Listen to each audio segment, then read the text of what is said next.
Coronavirus vaccine is approved and on the move. Plus, Abrams says Democrats will win Georgia. Antifa attacks Trump marchers in D.C. China's massive infiltration of UK firms by the CCP.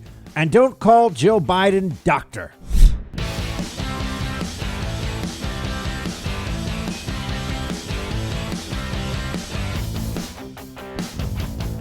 Welcome, friends, to the Buck Sexton Show. We have good news today. I know it's tough to allow yourself even to believe it at this point. We've been through so much bad news recently. The country's in the grip of this pandemic. We have more cases, more deaths in a day, in a month than we've ever had before.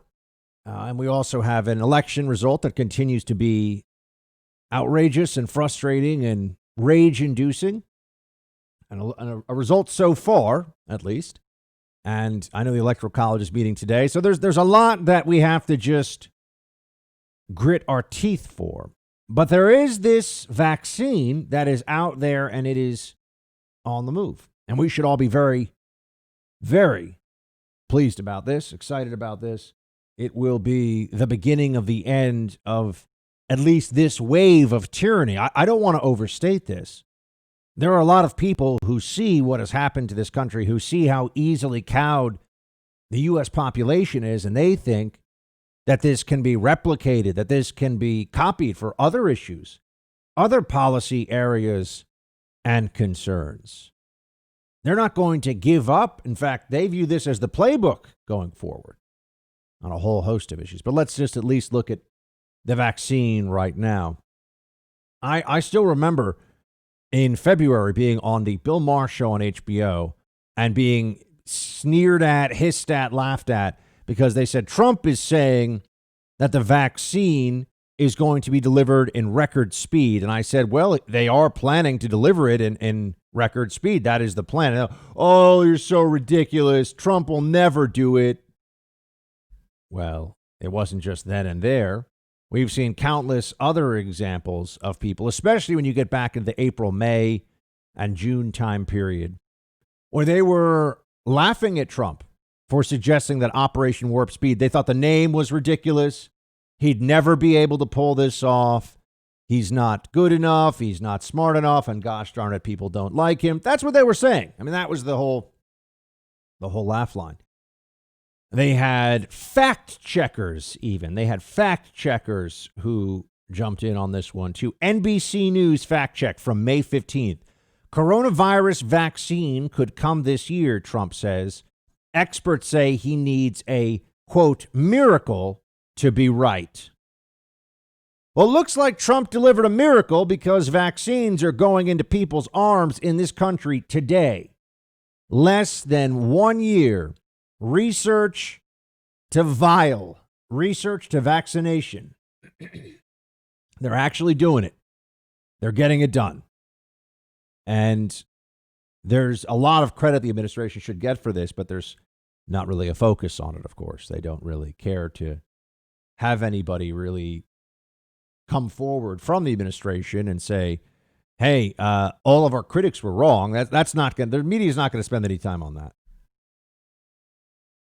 By their own admission, this is a miracle. That's what they've told us. By their own admission, this is a miracle. And so then we have to ask, what does it mean going forward? What is the reality of this? Now, there's a tremendously complicated system here to get this vaccine out. I read about it over the weekend, and it's pretty incredible. I mean, this was written in the Wall Street Journal. The journey starts in a factory just outside St. Louis, where Pfizer scientists make the raw materials that are the backbone of the vaccine. Those materials move on to Andover, Massachusetts, where researchers turn them into mRNA, molecular couriers that deliver genetic instructions to the body. The mRNA is dispatched to Michigan, where machines the size of single-car garages envelop them with lipid nanoparticles, microscopic vessels used to deliver genetic material into the body. Making doses takes about a week, and batches sit for about 2 weeks before being shipped. The vaccine is transported in glass vials strong enough to withstand transit and the subarctic temperatures in which the liquid must be stored.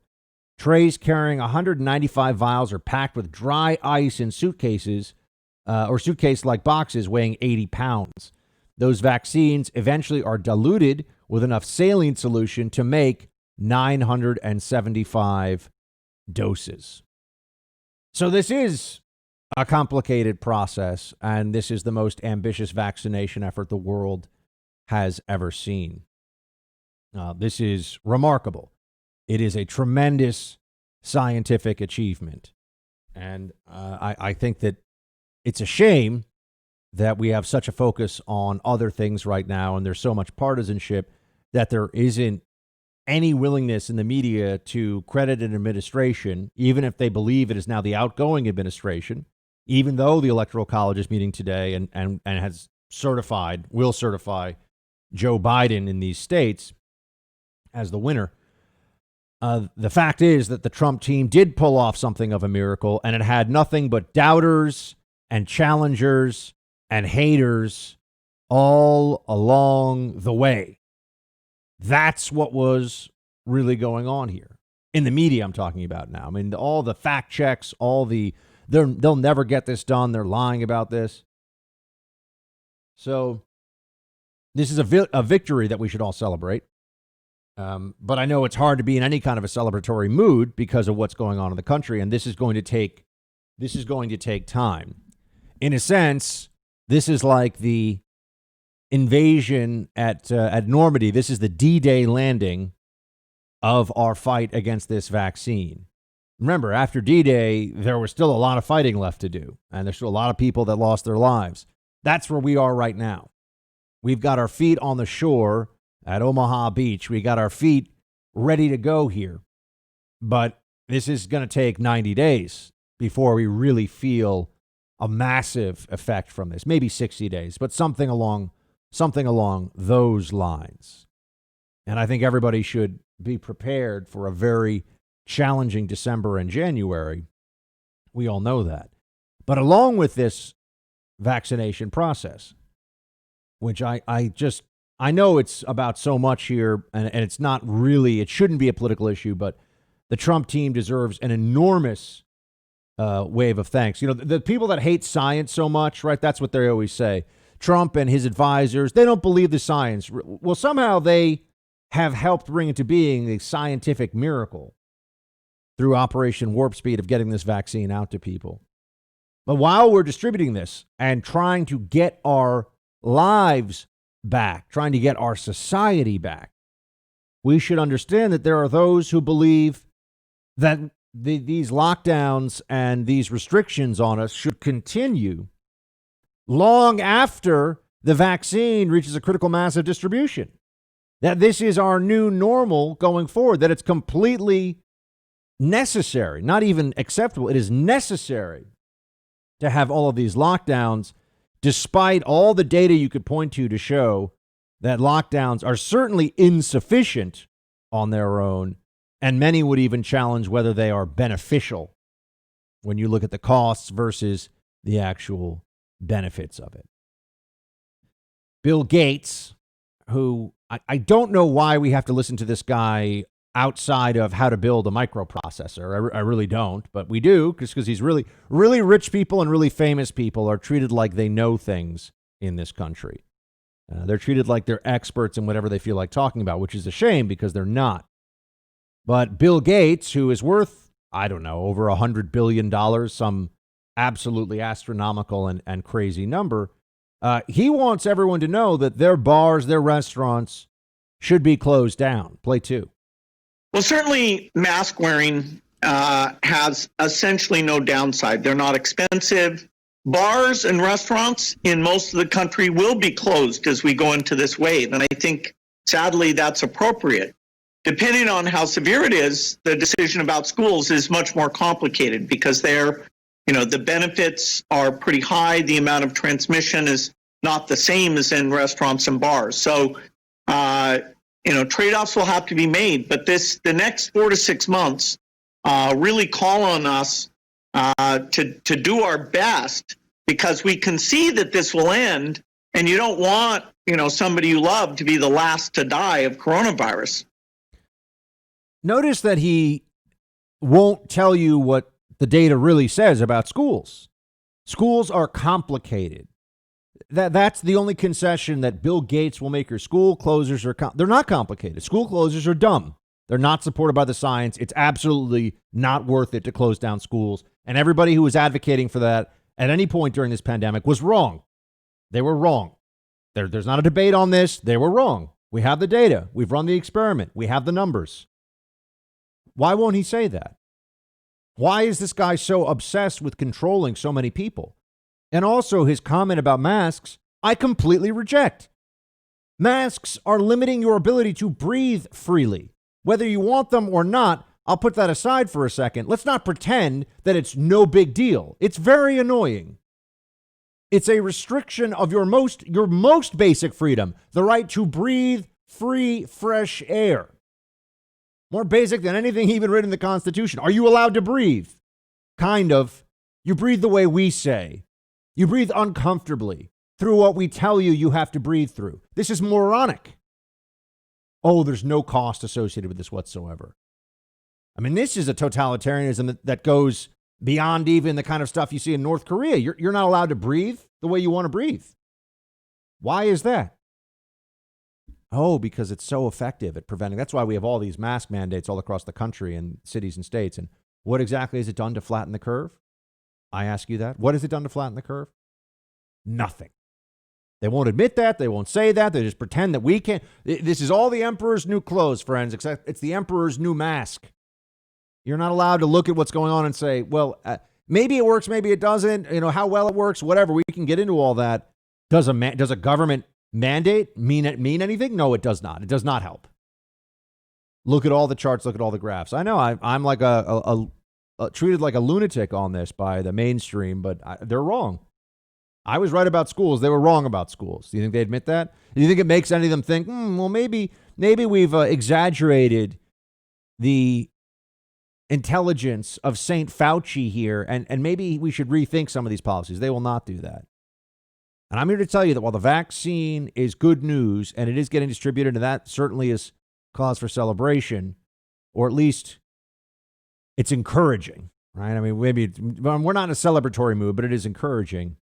The Bill Gateses, the globalists, the lockdowners, the authoritarians, the left, they want this to continue for, I've been saying until next fall, but pretty much for another year. They want another year of you complying, doing whatever they say. They want another year of this.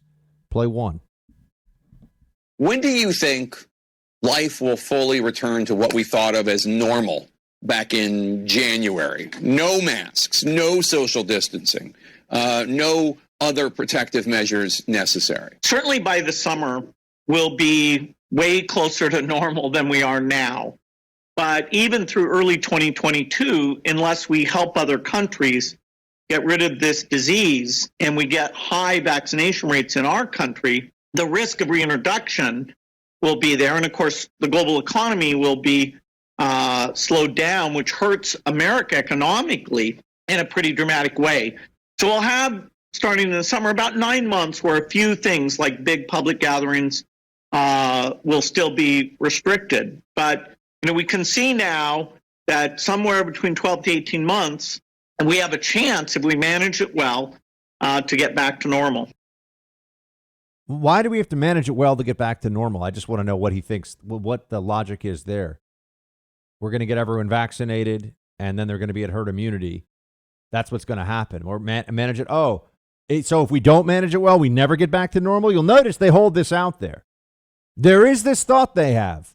Maybe we keep this in the back pocket. Maybe we use this whenever we want to get people to bend the knee. Oh, COVID could come back. Oh, it's in forward countries. Sorry, lockdowns here. Your business shut down here. Do what we say. There is a mass psychological conditioning here that you are a serf, that you do what the state tells you to do. And it will continue until you tell them, no, I will not comply. And we have not reached enough of that mentality in this country yet. And it's a sad thing.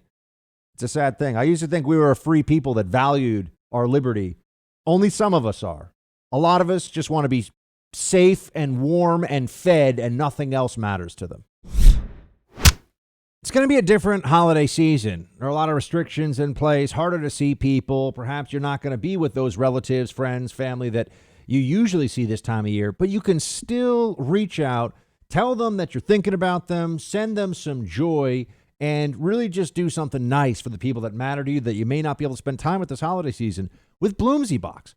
I've got Bloomsy Box flowers at home right now. They're so beautiful. They come fresh picked from the farm, and they really last because they get them to you so quickly. You can set it up so you get a subscription, or you can go with just a one-time purchase. But I really recommend the subscription. I've got one now for my family. It's going to them, and it's so great to see the smile it brings to their face, especially when I turn on the Zoom, and I can see they love it. All you have to do is go to bloomsybox.com, use the promo code BUCK. That'll get you a 15% off your next purchase, okay?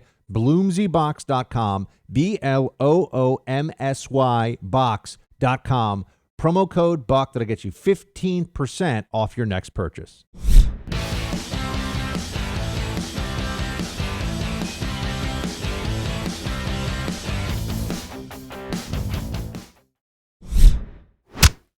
If I wasn't president, according to almost everybody, even the enemy, if I wasn't president, you wouldn't have a vaccine for 5 years, okay?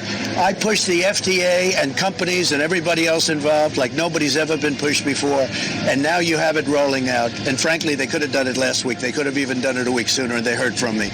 But this has been a really medical miracle. They call it a medical miracle. And it's going to have a tremendous impact. 95% effective. We have Moderna coming out next week very soon. We have Johnson & Johnson, a one-shot vaccine coming out. All great companies. 95% effective, a medical miracle. Are you seeing a lot of news coverage of all that encouraging stuff right now? No, you're not, are you? It's almost like they don't want to talk about it. They'll talk about the vaccine, but they won't talk about the administration's role in helping the vaccine get out there. You have this ICU nurse in New York who was among the very first to get the Pfizer shot, right? That's what that's what they're talking about. I don't see anything about Operation Warpspeed. I don't see anything about the Trump administration's unprecedented program to get this thing out there. And let me also say that the politics around who gets the vaccine and when are going to start to get very nasty here.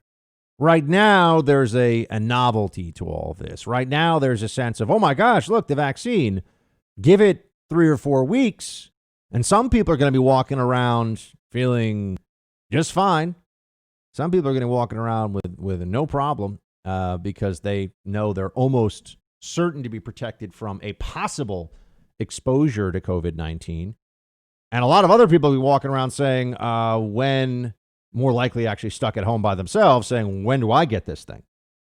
And you can already hear there are a lot of people that are clamoring to put this out there along social justice lines. They say that some groups are disparately affected by this, so they want them to get it first. By age, that certainly makes sense based on all of the data. But there are plenty of people who you'd look at and you'd say, well, it's more about individual living condition. Are you in a crowded area, an urban area? It should not be about superficial characteristics that have nothing to do with your actual risk of getting COVID and having a severe case of it. But the politics around that are going to get very, very tricky here in the weeks ahead, because there are people who are going to get COVID in the next 60 days who don't make it, who would have made it if they have gotten a vaccine. And as that dawns on more and more people, you can imagine it's going to become even more intense. And let's just hope the supply chains and everything hold up and that there's no big problems with the distribution of this vaccine. I recently got a crash course in home title theft, and this is a crime that you better make sure doesn't happen to you because it goes after your most valuable asset, your home. Here's how it works. The bad guys, cyber thieves, they find your home's title online. Then they use a quitclaim deed to kick you off, put themselves on, and then they start taking out loans against the equity in your home. You often won't find out about this until a payment demand is received in the mail or perhaps even a foreclosure notice. You have to go with the experts I trust to create a virtual barrier around your home's title with Home Title Lock. All you have to do is go to HomeTitleLock.com, use the promo code RADIO. That will get you 30 free days of protection, and you can check online to see if you're a victim of this crime and don't even know it yet. That's HomeTitleLock.com, promo code RADIO, 30 free days of protection. Create a virtual barrier around your home's title, and you can check at HomeTitleLock.com to see if you're a victim of this crime and don't even know it yet. Check it out today.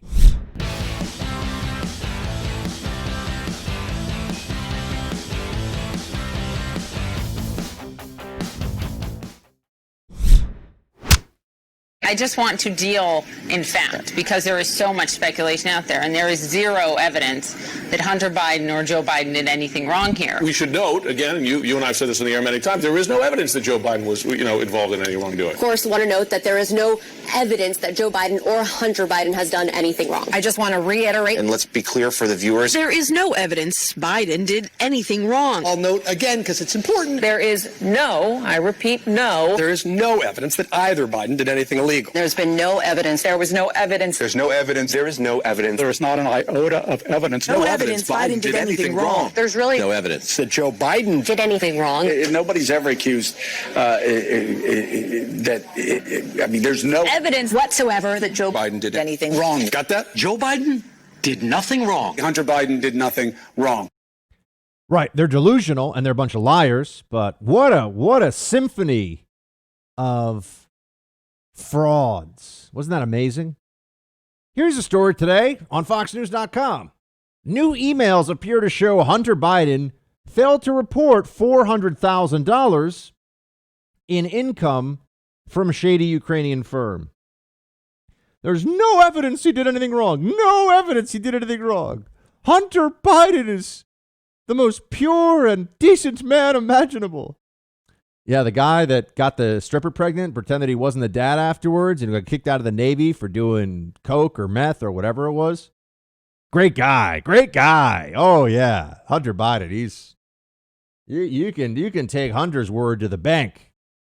Really trustworthy fellow. The media is disgusting. The media is a disgrace. You know it. I know it.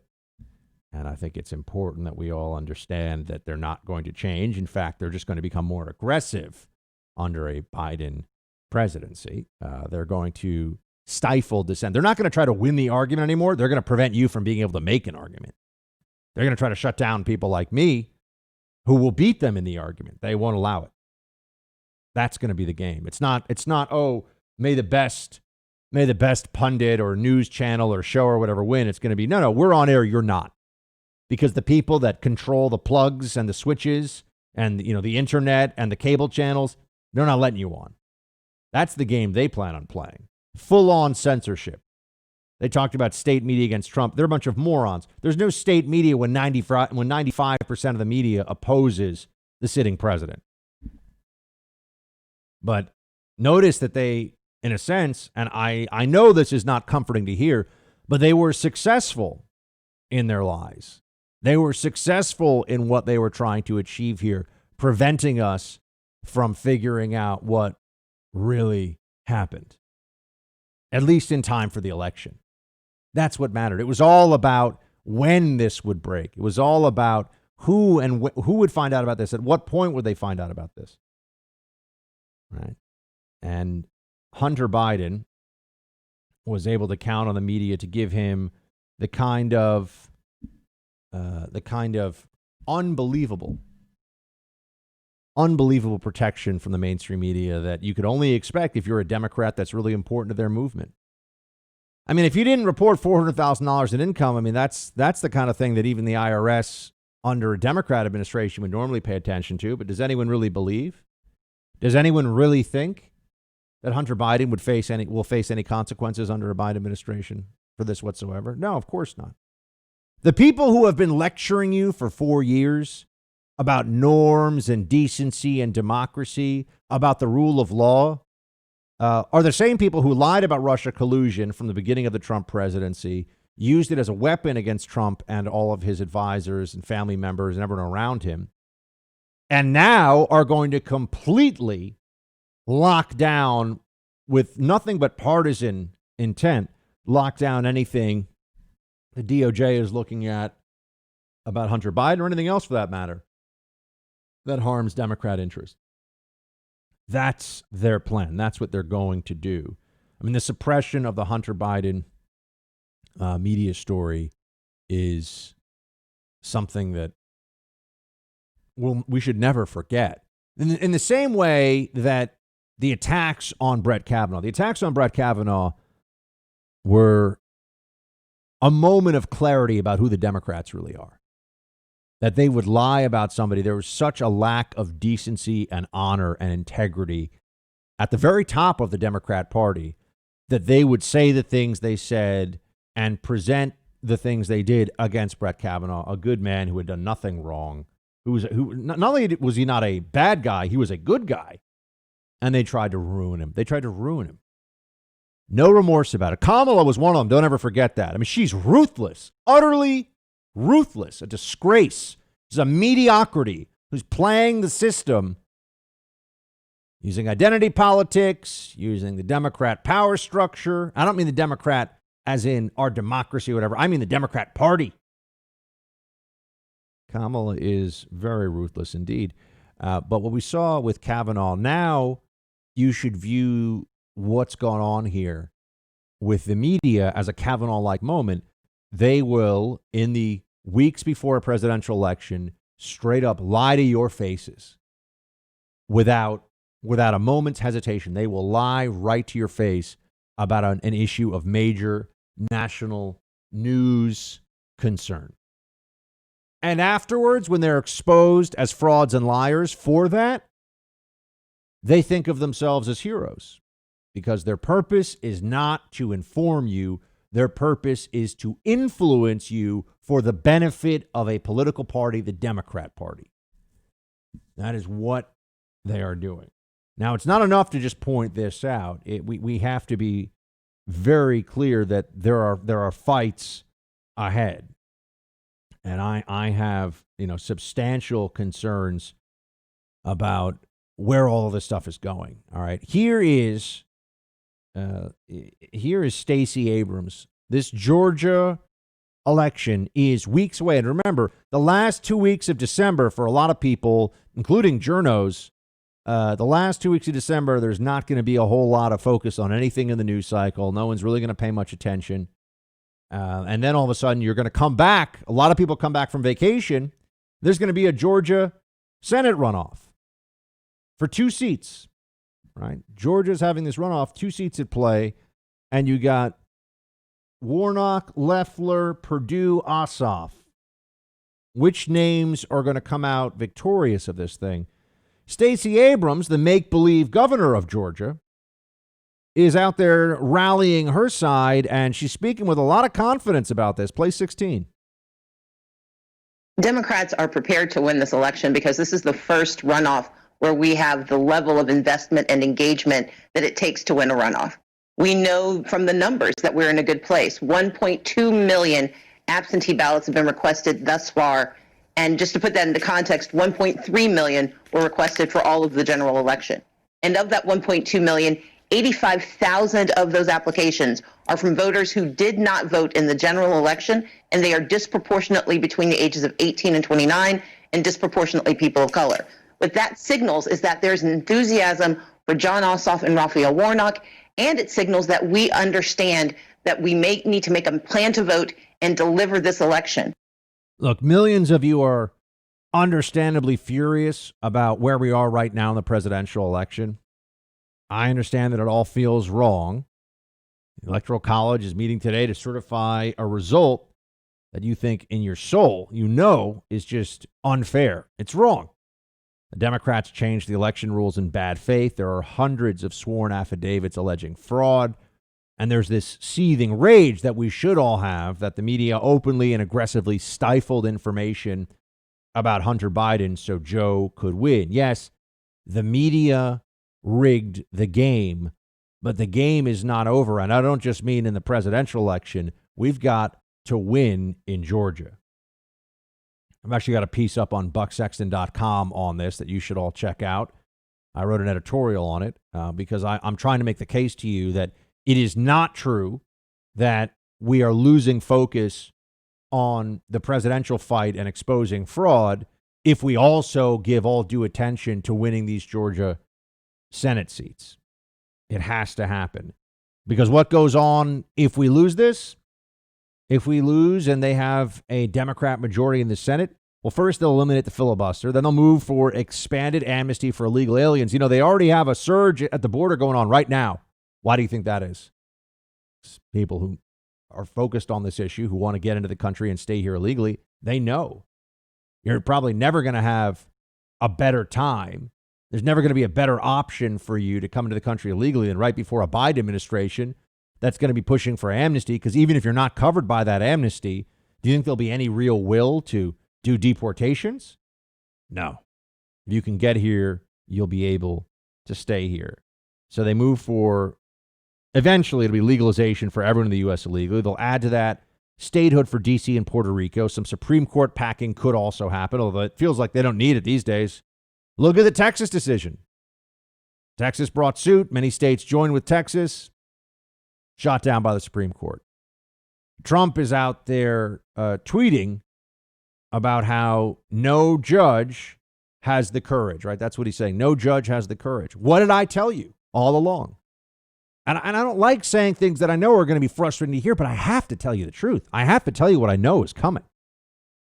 Judges, all along, I'd said, who's going to be the judge who wants to be attacked by the Democrats and the left for even giving an opening for this to be overturned because of all the fraud?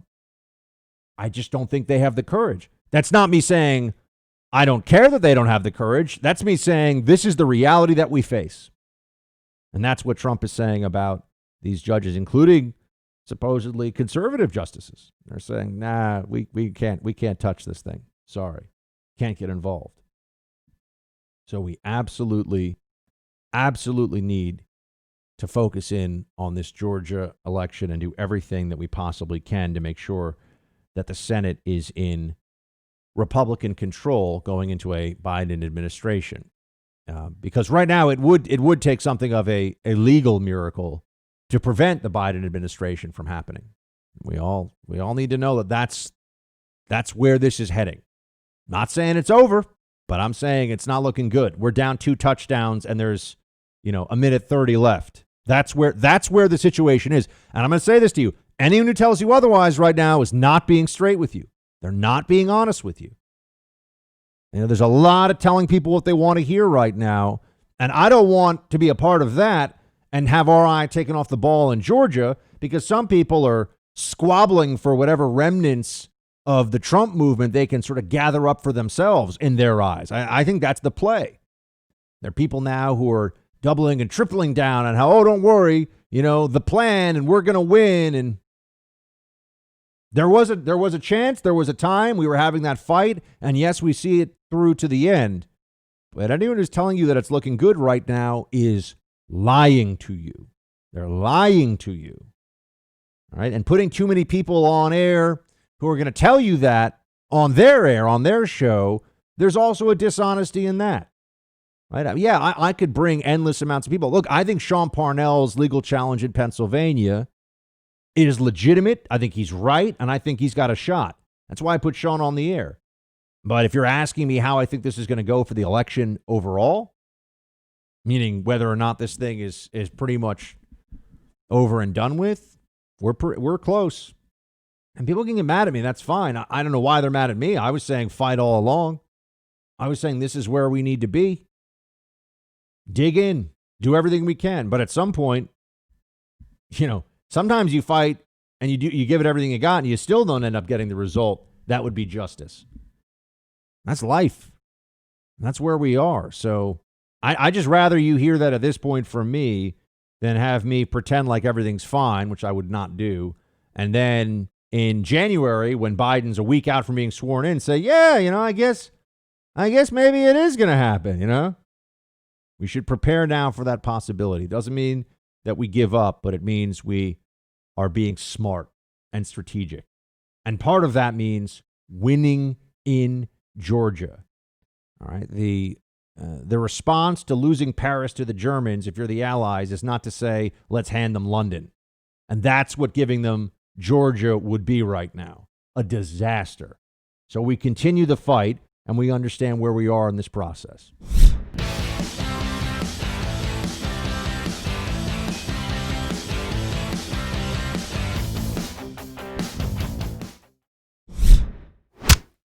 Y'all got a $1,200 check. Wall Street got $4 trillion in access to liquid funds, and that to me just structurally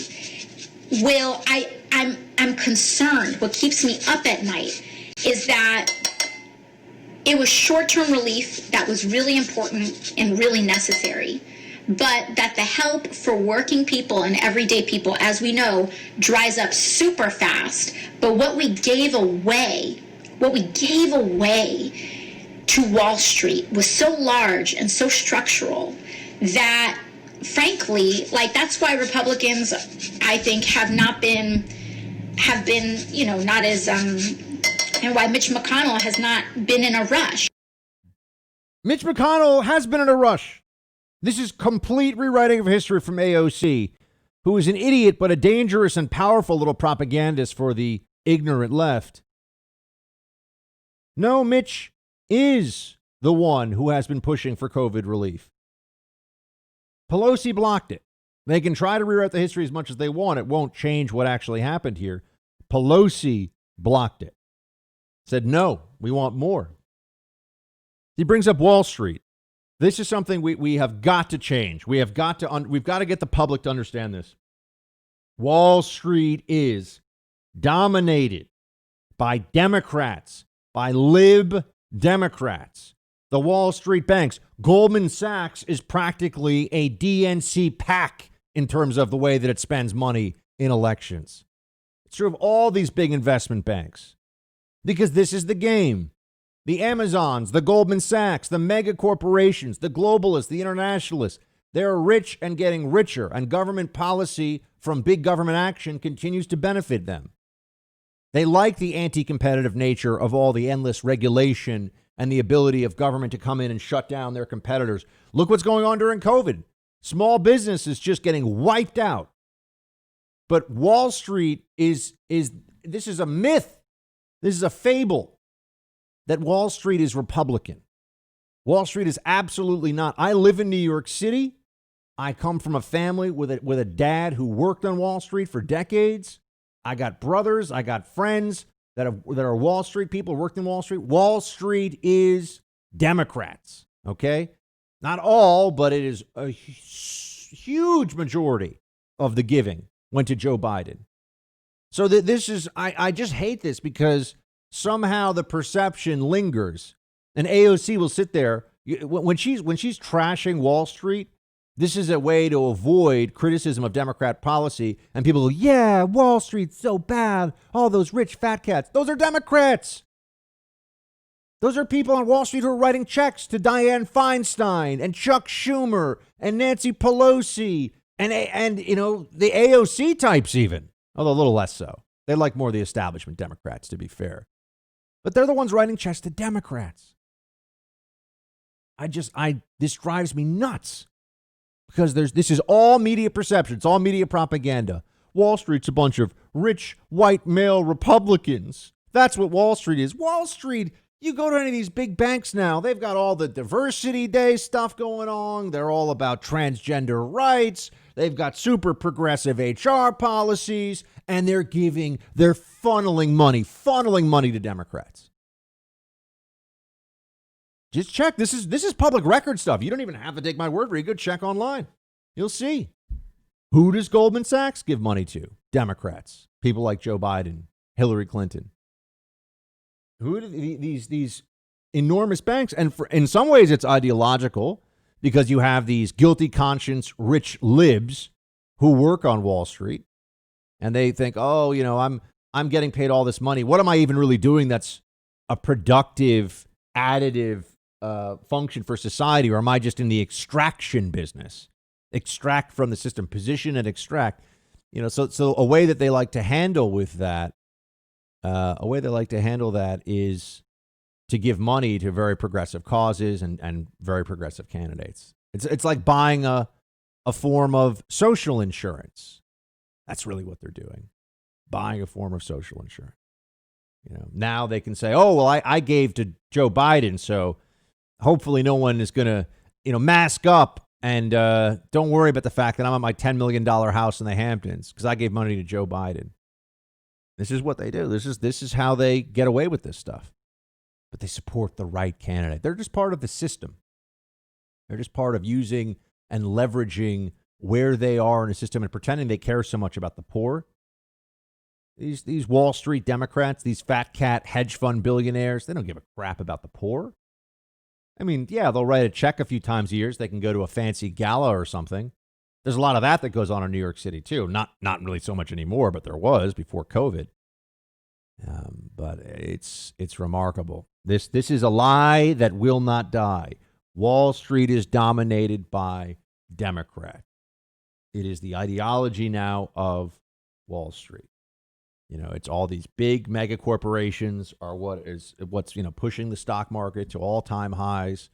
There's a tremendous amount of government policy and monetary policy that goes into how well all this stuff works or doesn't work. And they want to be at the levers of power. So it really bothers me because it's so easy. I mean, AOC will do this. She'll talk about this. And so many other Democrats will too. They act like the Democrats are the party of working people. No, the Democrats are the party of people on welfare. That is true. Democrats always want to increase welfare benefits, but people who work for a living are increasingly represented by the Trump era Republican Party, and everyone's seeing it. And the numbers are bearing this out. It's people that either benefited from the system and got a fancy 4-year degree somewhere and have gotten themselves into a place in our economy where they can work from home and they're all comfortable and fine. Yeah, they're Democrats, and they want to push more of a pittance. They want to give a little bit more charity to people who aren't working, to people who need assistance. But stunning what we see happening here. It really is. The lie about this will not stop.